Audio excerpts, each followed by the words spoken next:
Hello, everybody, and welcome to this one before last edition of the newsletter.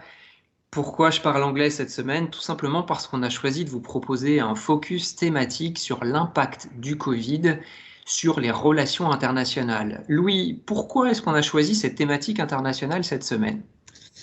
Eh bien, jusque-là, c'est vrai que la mondialisation battait son plein, l'international et l'export représentaient un levier de croissance majeur pour bon nombre d'entreprises, et le coronavirus semble avoir sonné la fin de cette mondialisation heureuse. On l'a lu, on l'a annoncé, et on l'a vu aussi, la Chine, grande manufacture du monde, jusque-là souffre maintenant d'une crise de confiance sans précédent. Les États-Unis prônent un protectionnisme à tout crin, et partout on parle de relocalisation, de circuits courts, de proximité, de local. Ce retour en force de la frontière va évidemment avoir des conséquences géopolitiques majeures. On peut se demander d'ailleurs quel sera le rôle de l'Europe dans un monde de forte souveraineté, dans un monde séparé en 3 ou 4 blocs. Voilà. Et comment nos économies pourront s'insérer dans cette nouvelle configuration. On vous invite donc à cliquer sur tous les liens concernant cette thématique internationale. Et Judith, qu'est-ce qui a attiré notre attention également cette semaine? Alors, parmi les sujets que nous avons sélectionnés pour vous, j'attire votre attention sur un rapport en particulier qui a été réalisé par le cabinet EY sur l'attractivité des pays européens.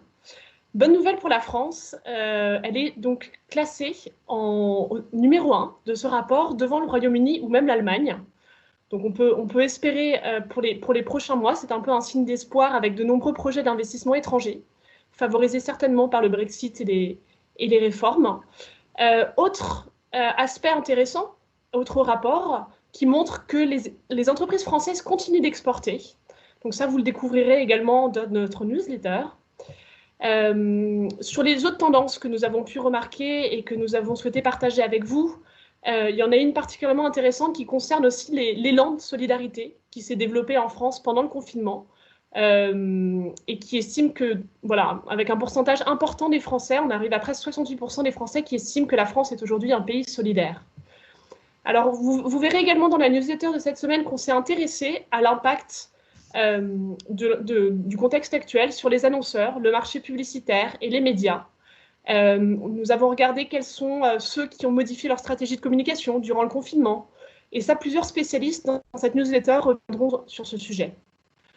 Enfin, cette newsletter vous éclairera peut-être sur la sortie de crise, puisque nous rentrons dans cette phase, avec différentes réflexions de philosophes, de personnes, d'économistes qui ont observé un petit peu la vie politique, économique et sanitaire ces dernières semaines et qui vont pouvoir nous apporter un éclairage sur ce que sera demain le monde du travail dans un contexte voilà, qu'on connaît avec une pression technologique forte et des enjeux très importants pour l'avenir.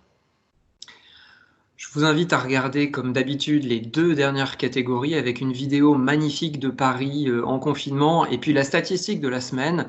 Après le déconfinement, vous verrez que la consommation d'alcool a rejoint les surgelés dans les plus grosses progressions de consommation, donc tout un message.